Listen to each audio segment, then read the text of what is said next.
Hola, muy buenos días. Soy el doctor Richard Ahumado Sandón y hoy comenzaremos la primera clase del módulo 1 del curso de actualización de desórdenes orales potencialmente malignos, la cual se titula Aspectos biológicos de la transformación de las células normales a cancerígenas.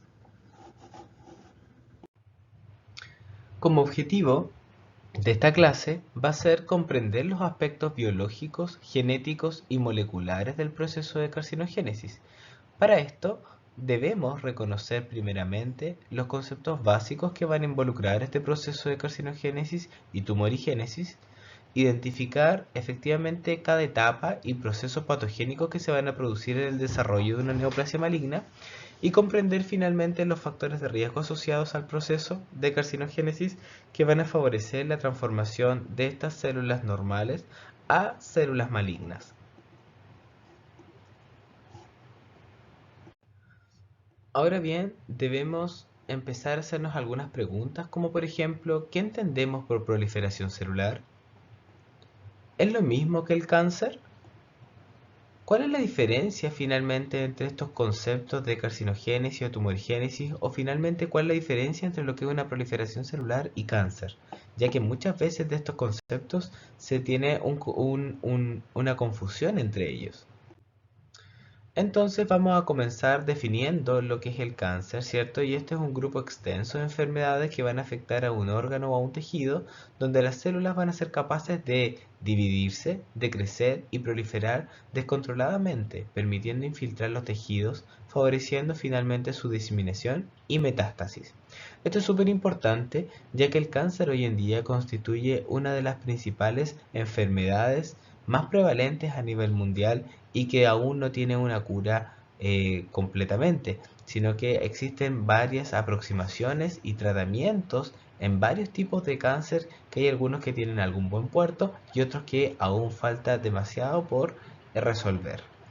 Ahora bien, debemos reconocer que para llegar a esta enfermedad de cáncer, ¿cierto? Tenemos que pasar por ciertos procesos. Y en este caso reconocemos los conceptos de carcinogénesis como un proceso generalizado de múltiples pasos donde varias alteraciones genéticas y epigenéticas van a producir que estas células normales se puedan transformar en células malignas. Y aquí hay que hacer la diferencia con el concepto de tumorigénesis, que dentro de este proceso de carcinogénesis vamos a tener el proceso finalmente de reflejar estas alteraciones genéticas mediante la producción de un tumor, que es el concepto finalmente de la tumorigénesis. Ahora bien, para establecer este proceso de carcinogénesis dentro de esta clase, lo vamos a dividir en 4 tópicos, donde vamos a ver las generalidades primeramente, luego los factores moleculares, genéticos y epigenéticos que van a permitirnos individualizar el mismo proceso de carcinogénesis para cada tipo de cáncer, pero en este caso enfocado a cáncer oral. Luego revisaremos los factores de riesgo que son en general transversales a todos los tipos de cáncer, pero con algún énfasis en los carcinógenos que afectan a la cavidad oral y metástasis finalmente, que son aspectos generales que pueden producir en cualquier tipo de cáncer a nivel del organismo. Ahora bien, en este proceso de carcinogénesis debemos ir reconociendo diversas etapas y que vamos a ir comentando a continuación. Aquí vemos, por ejemplo, una célula normal, ¿cierto? Que para que pueda provocarse esta primera etapa de transformación, necesitamos que esta célula en el fondo sea inducida por un carcinógeno o algún elemento que permita hacer algún cambio a nivel genético y que produzca que esta célula tumoral sea realmente de origen cancerígeno.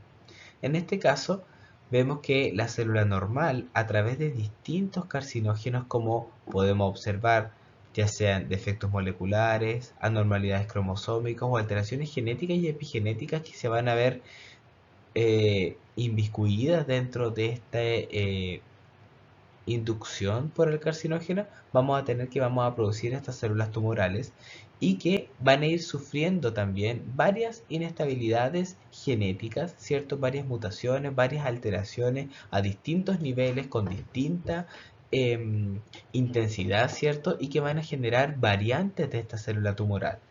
Ahora bien, estas variantes las vamos a ir llamando clones o subclones, ¿cierto? Donde al finalizar, ¿cierto? Esta expansión clonal, vamos a tener distintas células tumorales supervivientes o sobrevivientes, ¿cierto? Y que van a conformar esta selección clonal, donde vamos a tener finalmente la conformación de esta neoplasia maligna de tipo sólida y que ya va a tener capacidad invasiva, metastásica y muchas veces no va a requerir tantos suplementos como las células normales para poder sobrevivir. Por lo tanto, vamos a tener distintas características biológicas en este favorecimiento de este proceso, donde tenemos que estas alteraciones genéticas, biológicas y moleculares que se van a presentar dentro de este tumor, ¿cierto? De esta célula normal, va a permitir llevarlos a una monoclonalidad, ¿cierto? Donde estas células tumorales normales van a empezar a dividirse, a proliferar, ¿cierto? Luego esto va a evolucionar, ¿cierto? Esta va a empezar a progresar adquiriendo nuevas mutaciones o alteraciones genéticas a partir de distintos mecanismos como son la selección cromosomal, ¿cierto? Como es la inestabilidad genómica propiamente tal, como son las evasiones, ¿cierto? Ya sea el sistema inmunológico, etcétera, y para luego llegar a la heterogeneidad intratumoral, que finalmente vamos a obtener distintos subtipos de clones y que van a hacer a este tipo de cáncer, el cáncer propiamente tal. Entonces en este caso tenemos la evolución o progresión tumoral, donde vamos a notar que es una etapa intermedia donde empiezan estas células o estas células tumorales ya definidas o iniciadas en su transformación a tener una sobrevida de algunos precursores celulares. Van a ser más resistentes a la reparación del DNA que se va a producir a nivel del ciclo celular. Vamos a permitir, muchas de ellas van a permitir la inhibición de la apoptosis, alterando diversos genes, ¿cierto? Especialmente los genes supresores de tumor que comentaremos más adelante.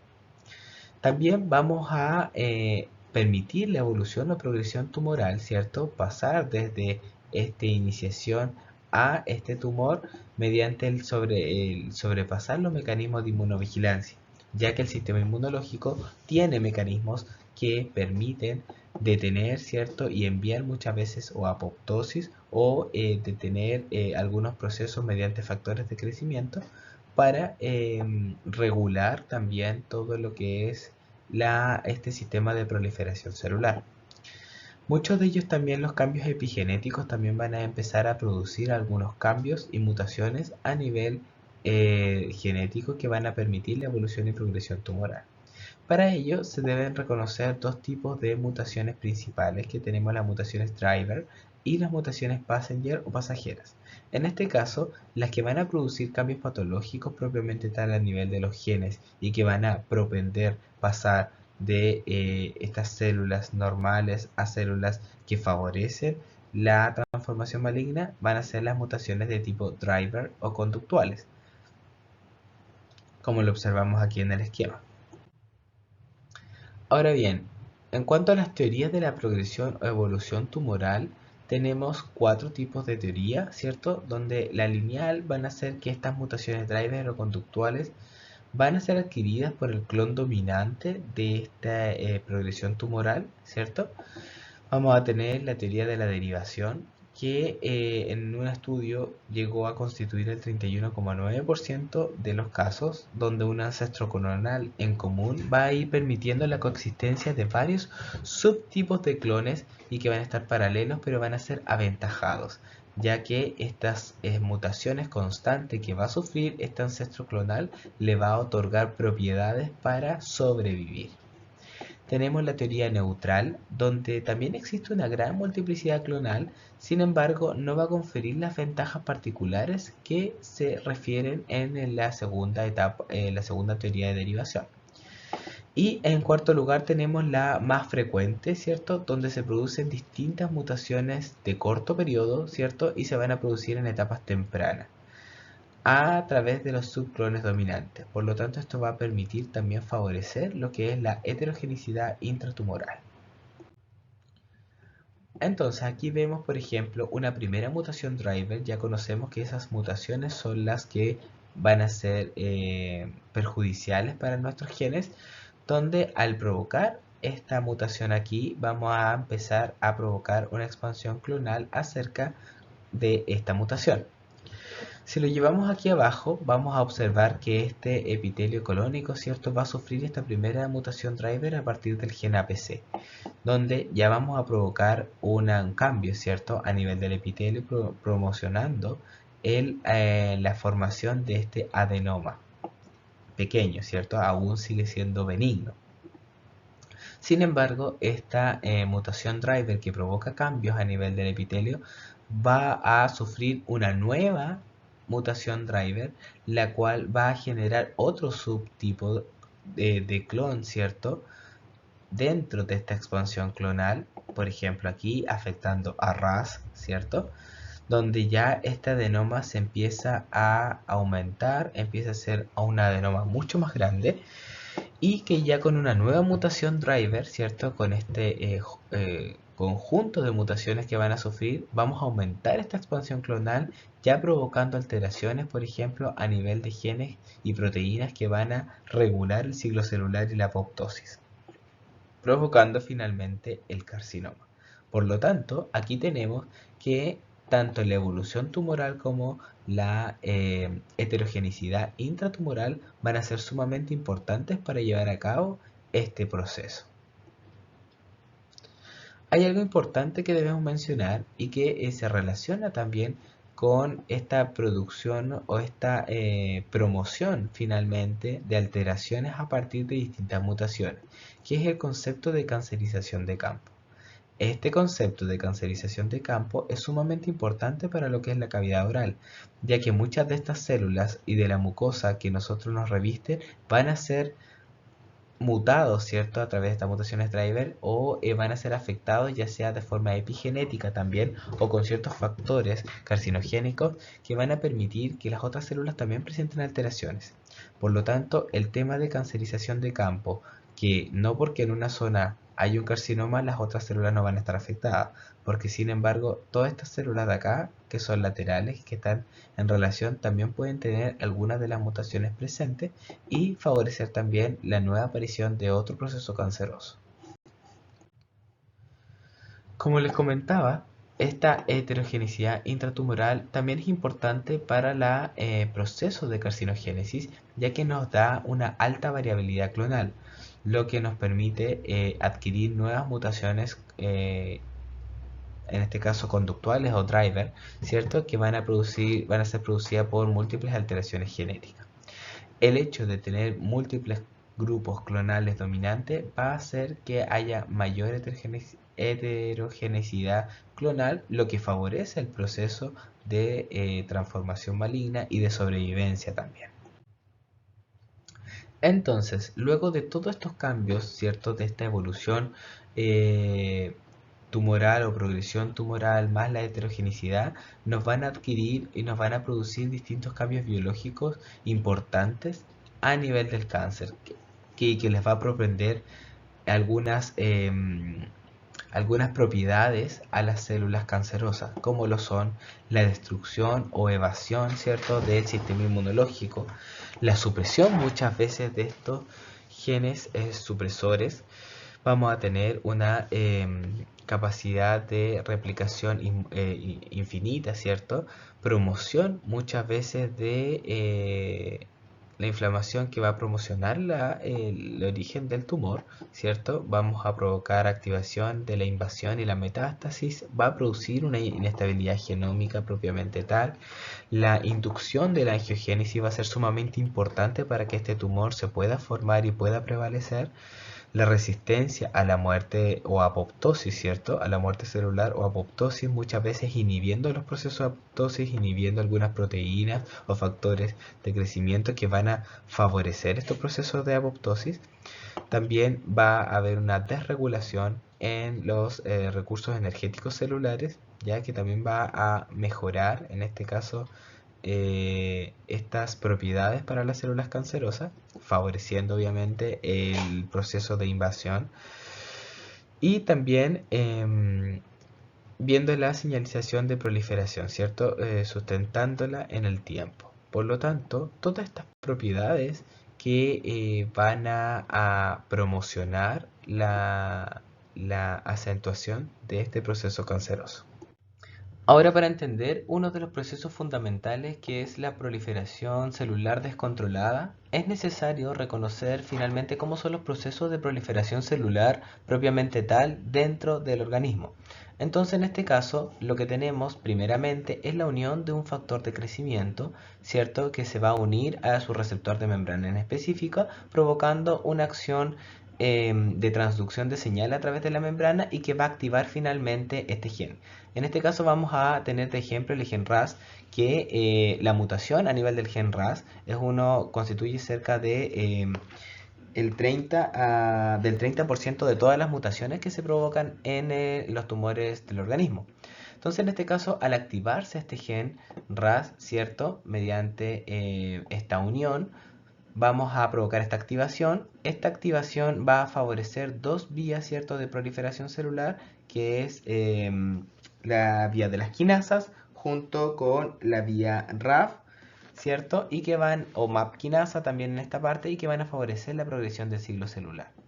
Pero esto tiene un feedback inmediato, cuando ya no es necesario, ¿cierto?, que esto siga proliferando, ¿cierto?, que ya no siga esta inducción y activación de los factores que se observan aquí, ¿cierto?, va a ser necesario inactivarlo. Entonces, en este caso, GTP, que va a venir desde acá, una vez que se recibe ese feedback, ¿cierto?, va a inactivar este mismo gen a través de esta fosforilación de GDP. Sin embargo, cuando esto se ve inactivado, como lo observamos ahí, cuando hay una afectación o mutación que afecta al gen RAS y no permite que el GDP se una a este gen activo, este gen RAS va a quedar activo de por vida. Por lo tanto, la replicación va a estar descontrolada mediante estas vías de transcripción, ¿cierto?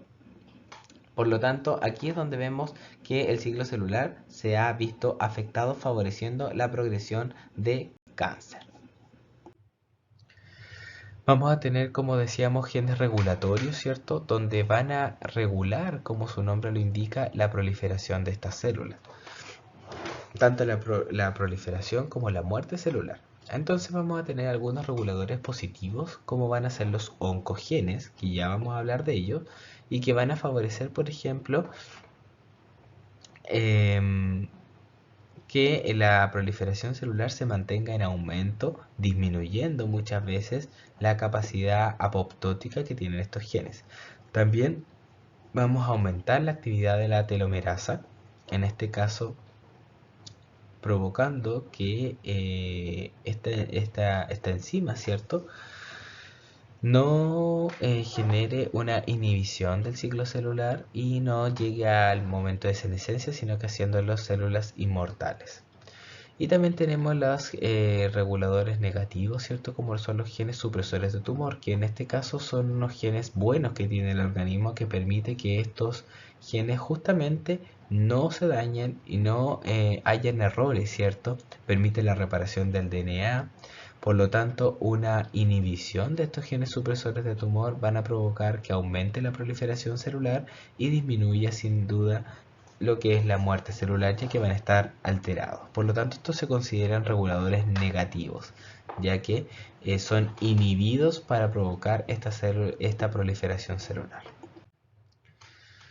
Entonces, cuando hablamos de oncogenes, tenemos que saber que estamos hablando de lo que se conoce como autosuficiencia en las señales de crecimiento. Esto quiere decir que hay una ganancia en la función, donde tenemos un protooncogen, que va a ser la célula normal, y va a pasar mediante una mutación a un oncogen, la cual es una célula ya alterada. Esto, como indicábamos, es una ganancia de función, ya que va a favorecer muchas veces la proliferación celular, ¿cierto? Ya que es un gen dominante. ¿Y esto va a ser a través de qué? Se van a producir delecciones, mutaciones puntuales dentro del DNA, por ejemplo, acá en un alelo específico. ¿Para qué? Para mejorar esta proliferación celular. Mutaciones en genes regulatorios, sin duda, ya que si inhibe, por ejemplo, algún gen importante, vamos a tener que va a favorecer también la proliferación celular.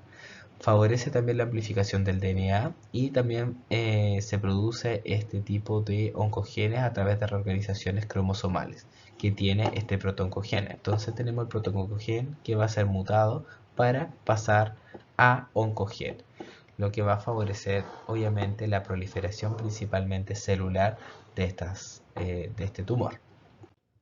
En esta diapositiva observamos varios tipos de funciones que van a provocar que para estas funciones se van a ver alterados por estos ejemplos de oncogenes. Entonces, por ejemplo, aquí para el receptor de factor de crecimiento, ¿cierto? Y receptor del tirosinquinasa, vamos a tener un ejemplo de oncogen como el factor de crecimiento epidérmico, donde al afectarse va a provocar una hiperreactividad, provocando finalmente una acción cancerosa.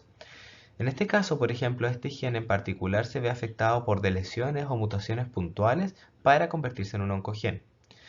También podemos destacar la función de MYC, ya que al ser mutado va a provocar una amplificación del DNA, favoreciendo muchas veces lo que es la transformación del cáncer, en este caso muchas veces del neuroblastoma. Por lo tanto, así como con estos genes, ¿cierto? Con otros varios, vamos a tener que cada mutación va a provocar distintas vías para favorecer esta carcinogénesis. Bien, entonces tenemos los genes supresores de tumor también, ¿cierto? Que van a provocar una insensibilidad a la inhibición de las señales de crecimiento en contextos mutados. ¿Qué quiere decir? Que estos genes supresores de tumores en una función normal tienen la capacidad de inhibir ciertas señales del crecimiento, pero que cuando se ven afectados, por ejemplo, por una mutación, estos van a ser insensibles, por lo tanto va a dejar de cumplir su función y en este caso va a permitir favorecer la desregulación celular, aumentando la probabilidad de proliferación celular en los genes respectivos donde esté afectado. En este caso, los genes supresores de tumores se consideran recesivos ya que necesita estar mutados ambos alelos, ¿cierto?, para provocar su acción. Entonces, como vemos en el esquema, acá tenemos células de genes supresores normales, que cuando una de ellas está mutado no va a provocar una mayor acción. De hecho, la mayoría de nosotros podemos tener alguno de nuestros alelos mutados de nuestros genes supresores de tumores, pero no va a haber mayor manifestación. Sin embargo, cuando el siguiente alelo se ve afectado, ya sea por distintas alteraciones genéticas o epigenéticas que ya hemos nombrado anteriormente, vamos a provocar finalmente que esto se inhiba, este gen supresor de tumor, favoreciendo la desregulación y favoreciendo también la proliferación celular. Por lo tanto, una inhibición de este gen supresor de tumor va a promocionar la proliferación y el crecimiento tumoral, va a permitir que se inhiban mecanismos de apoptosis que regulan muchas veces estos genes supresores de tumor, va a permitir una afectación de la integridad genómica, ¿cierto? Y también vamos a ver una pérdida en la modulación del microambiente. En este ejemplo, entonces, vemos el ejemplo del retinoblastoma, que es un gen supresor de tumor que va a controlar muchas de las proliferaciones celulares, ¿cierto?, que vamos a tener y que una mutación a nivel de este gen también puede favorecer la aparición de retinoblastoma, que es un tumor canceroso a nivel de retina. ¿Sí? Entonces acá tenemos tres ejemplos de un individuo normal, un individuo con retinoblastoma heredado y un individuo con retinoblastoma no heredado. En este caso, el normal, vamos a ver que no tiene la mutación desde la base y que a sus hijos podría o no llegar algún tipo de mutación, eh, ¿cierto? Teniendo un solo de ellos alelos afectados, por lo tanto no va a manifestar la enfermedad, se va a expresar esta expresión génica, esta afectación no se va a expresar en el fenotipo, por lo tanto no hay tumor. En el caso de un retinoblastoma heredado, donde uno de los padres ya contiene el alelo y se puede juntar con otro padre que puede tener o no el alelo, ¿cierto? Podemos tener que uno de ellos, al ser ambos alelos afectados, va a presentar este tumor, ¿cierto? Va a haber este gen supresor de tumor, se va a ver afectado, por lo tanto va a favorecer la proliferación celular, llevando al origen de este tumor. Igualmente, en el retinoblastoma no heredado, vemos que no se observa mutación, ¿cierto? y que genéticamente pudiese estar algunos de los alelos mutados, pero que ocasionalmente se pudiese favorecer también mediante mutaciones adquiridas, mutaciones genéticas adquiridas, ¿cierto? O epigenéticas, favorecer la supresión del otro alelo, provocando nuevamente la manifestación del retinoblastoma. Ahora la mayoría de la gente del retinoblastoma se indica de que tiene un componente no heredado, perdón, heredado, ¿sí? La mayoría de ellos. No es algo tan común de provocar esta supresión del gen del retinoblastoma. Otro de los genes supresores de tumor importante es el P53, que es el llamado guardián del genoma. En este caso, el P53 es sumamente importante ya que su principal función es mantener la integridad del genoma. ¿Cómo lo va a mantener? ¿Cierto? Favoreciendo la reparación del DNA y muchas veces induciendo la apoptosis. Entonces, si observamos este esquema ante un carcinógeno, por ejemplo, de radiación ionizante, vemos que la célula normal, al tener activado P53 como gen supresor de tumor, si sufre algún daño a nivel del ciclo celular, P53 va a ser capaz de reparar este tejido a través de distintas vías. Por ejemplo, P53 acumulado se va a unir al DNA y esto va a empezar a provocar distintos cambios. Por ejemplo, lo puede mandar a senescencia, puede ocupar alguna otra proteína que permita inhibir y arrestarlo en G1 para que la reparación sea exitosa. Y lo mismo puede pasar con con esta otra proteína para permitir la reparación del DNA. Asimismo, también va a favorecer la presencia de PAX que está dentro de lo que es las vías de apoptosis, por lo tanto va a favorecer la inducción de la apoptosis. Sin embargo, cuando esta célula ha mutado P53 y si es que hay un daño en el DNA al momento de realizar el ciclo celular, si esta P53 no está activada, la verdad es que no hay arresto del ciclo celular, no hay reparaciones ni senescencia. Por lo tanto, estas células mutantes comienzan su expansión y adicionalmente van a adquirir nuevas mutaciones desde el ambiente tumoral o carcinógenos que pudiese estar consumiendo el paciente, favoreciendo la presencia de tumor. Bien, entonces ya hemos revisado que en este proceso de carcinogénesis varios de ellos se producen por diversas alteraciones genéticas y moleculares que van a afectar en distintas etapas los genes, ya sean protoncogenes o genes supresores de tumores, ¿cierto? Que van a afectar distintas vías de regulación que tiene el organismo. Ahora bien, ¿cuáles son estos factores o carcinogénicos que van a permitir estas alteraciones genéticas y epigenéticas? Podemos dividirlos en este caso en cuatro grupos, ¿cierto? Como los carcinogénicos químicos, carcinogénicos por radiación, carcinogénicos infecciosos y carcinogénicos de tipo físico. Dentro de los carcinogénicos químicos vamos a encontrar que los agentes directos van a ser los que van a tener una acción carcinogénica inmediata sin necesidad de ser metabolizados, ¿cierto? Y dentro de ellos encontramos algunos agentes alquilantes. ¿Ya? Principalmente fármacos quimioterapéuticos que se van a asociar. Ahora bien, la mayoría de ellos van a ser agentes indirectos. Esto quiere decir que van a ser sustancias, ¿cierto? Que van a tener que ser sometidas a una conversión metabólica para finalmente ser carcinogénicos. Por lo tanto, en su etapa natural van a ser procarcinogénicos.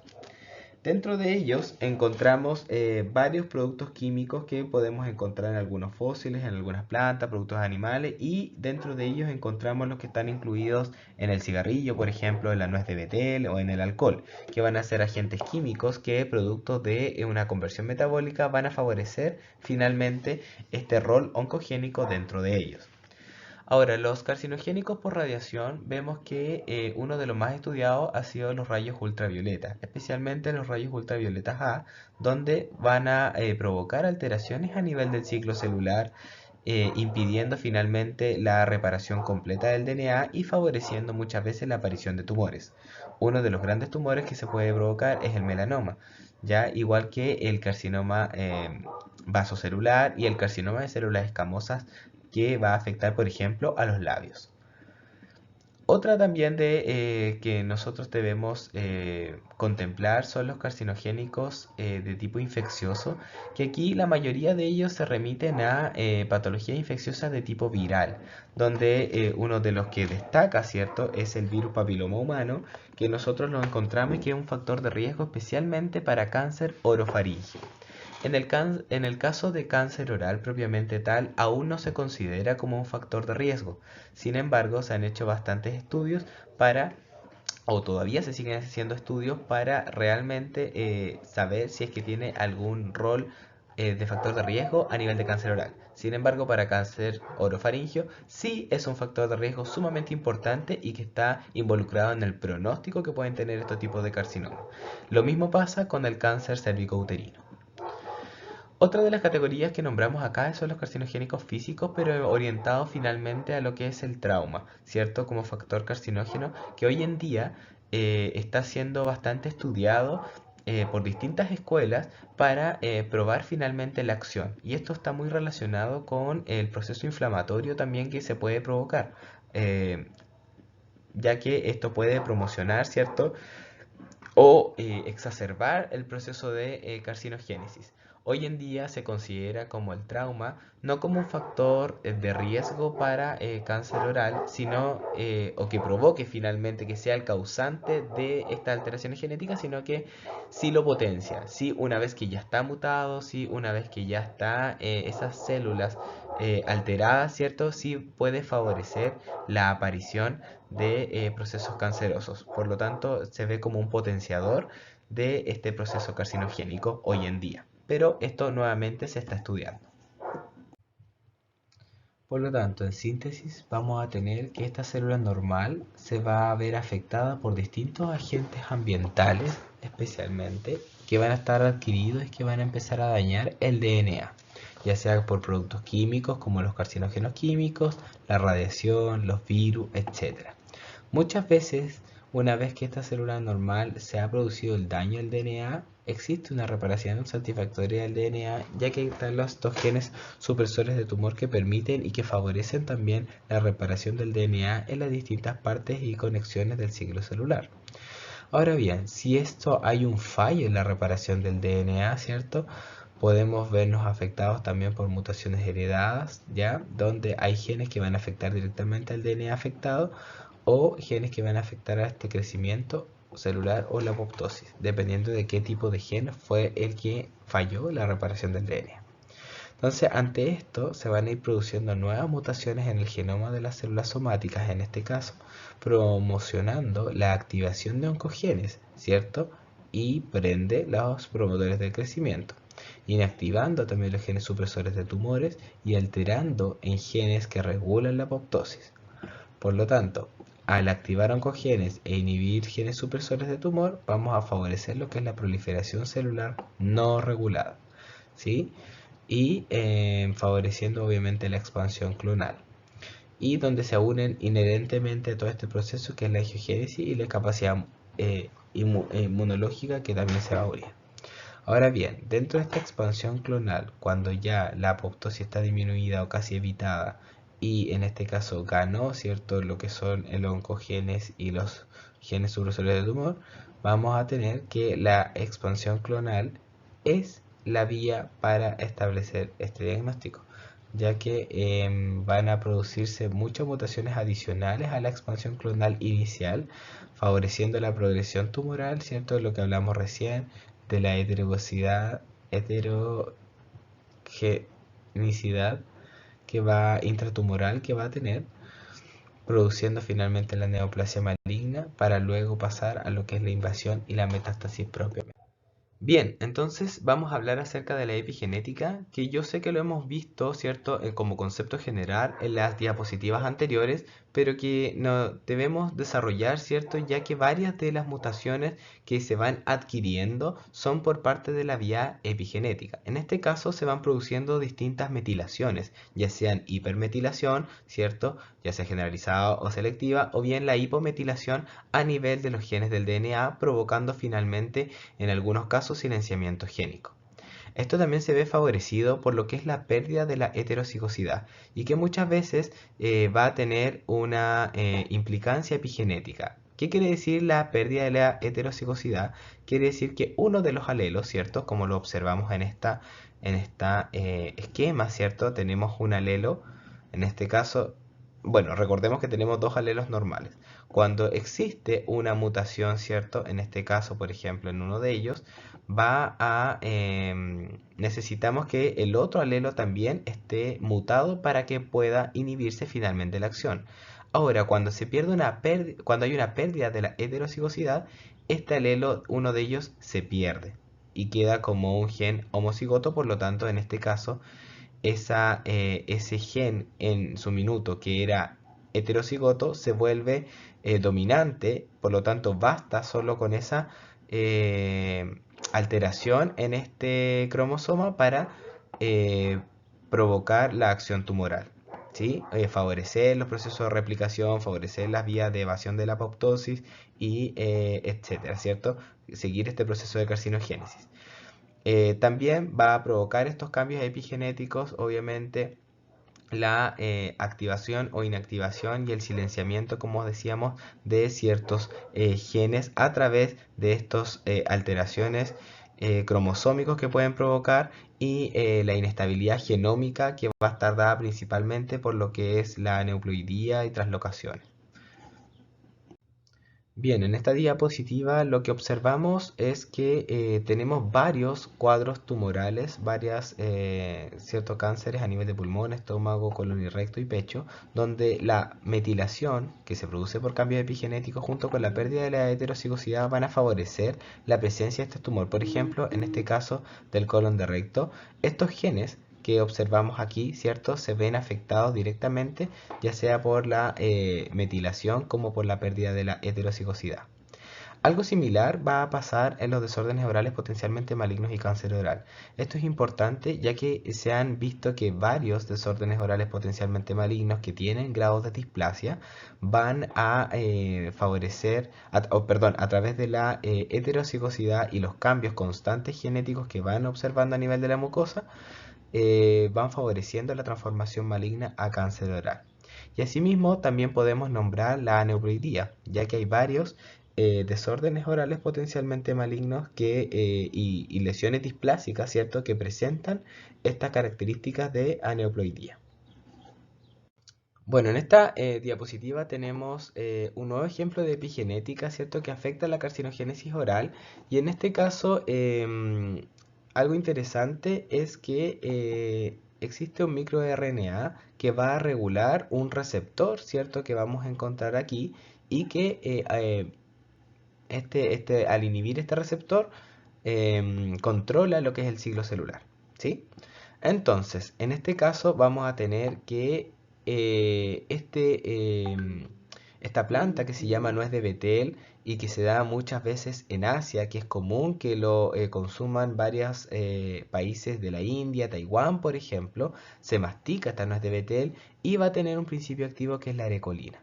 En este caso, esta arecolina va a producir, ¿cierto?, un silenciamiento del gen ANK1, provocando una hipermetilación en esta zona a través de esa vía, ¿cierto? Esta arecolina, que es externo, epigenético, ¿cierto? Va a provocar una hipermetilación de este gen, formando un ANK1 promotor, ¿cierto? El cual va a inhibir finalmente esta producción de MIR486 y que va a regular este receptor. Por lo tanto, al inhibir esta vía, se va a provocar la inhibición de este MIR 486, por lo tanto se va a aumentar esta proliferación celular y va a ser una vía de descontrol.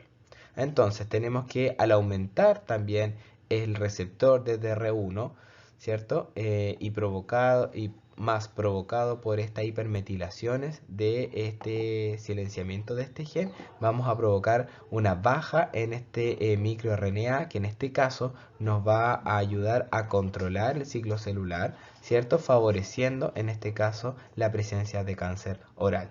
Por lo tanto, es una de las nuevas vías que se está estudiando, ¿cierto? Existen algunos estudios respecto a esto, vemos que este esquema es del año 2019, pero que los cambios epigenéticos finalmente están provocando una acción a nivel oral. Y eso es importante que lo mantengamos, ya que las campañas de prevención que tenemos que realizar nosotros dentro de nuestros establecimientos debe ser acucioso en todo ámbito de los factores ambientales.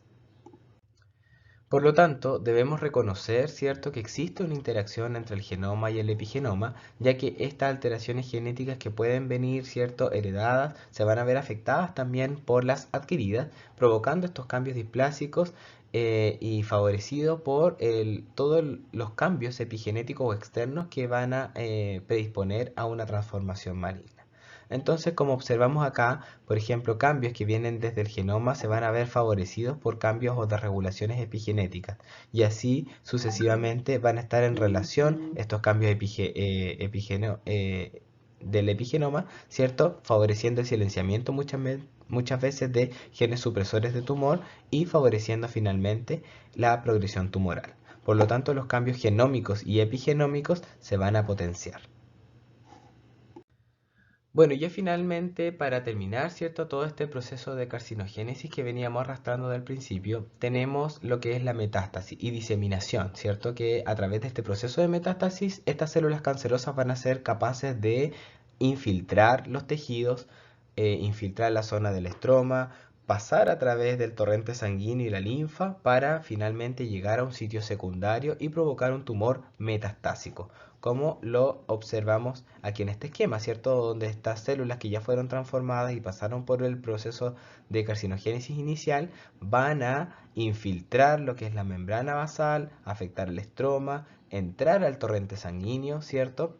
Inhibir muchos procesos, ¿cierto? De regulación inmunológica, de inmunovigilancia inmunológica, ¿cierto? Teniendo factores de señalización y crecimiento para poder traspasar estas vías de membrana basal y llegar a este sitio secundario.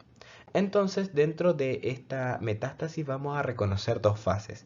Uno, lo que es la invasión de la matriz extracelular, ¿cierto? A través del paso de la membrana y lo que es la diseminación hematógena y linfática propiamente tal. Aquí, por ejemplo, vemos estas imágenes donde estas uniones, ¿cierto? Y estas proteínas que van a favorecer la unión entre la membrana basal con las células epiteliales se van a ver desfavorecidas, se van a ver alteradas, producto de todas las mutaciones y cambios que van a haber dentro de estas células cancerosas, ya que van a ser capaces de, por ejemplo, acá el tipo 4 de la collagenasa se va a ver alterada, ¿cierto? Y esta célula que ya está empezando, que ya tiene cambios, ¿cierto? Genéticos, va a empezar a provocar cambios a nivel de la capa basal y finalmente va a favorecer el paso de esta célula epitelial hacia el tejido conjuntivo, ya provocando la infiltración. A esto, cuando nosotros el tumor desde la zona epitelial hacia la zona del conjuntivo se infiltra, llamamos infiltración o invasión. Una vez que esta célula ya ha invadido, como lo observamos aquí, ¿cierto? Viene la vía de pasar otra membrana basal, que en este caso es la membrana que constituye el vaso sanguíneo, ¿cierto? Donde a través de varias interacciones con estas células, ¿cierto? Y inhibición de muchos de estos de estas formas regulatorias, ¿cierto? Va a pasar a través del torrente sanguíneo para provocar la metástasis a distancia. Ya para finalizar, ¿cierto? Este proceso de carcinogénesis, entonces vimos que existen varios cambios biológicos, ¿cierto? Y celulares que van a provocar una progresión de este proceso de carcinogénesis y van a favorecerlo. Entonces, dentro de ellas, por ejemplo, la evasión de los genes supresores de tumor, la evasión muchas veces de la destrucción inmunológica, el hecho de ser capaces de quedar inmortales las células a través de, por ejemplo, las inhibiciones de la telomerasa, ¿cierto? Del acortamiento de los telómeros, favoreciendo el alza en la cantidad de telomerasa, ¿cierto? La promoción de la inflamación tumoral, ¿cierto? Que va a también ser ayudado por ciertas drogas, etcétera, ¿cierto? La metástasis, la inducción de la angiogénesis. Para todos estos campos o estas vías que tiene el tumor, ¿cierto? o las células cancerosas para poder desarrollarse, se han establecido distintas vías terapéuticas en relación a ello. Entonces, por ejemplo, tenemos algunos inhibidores del factor de crecimiento epidémico que ayudan a que finalmente no se produzca esta señalización de proliferación descontrolada.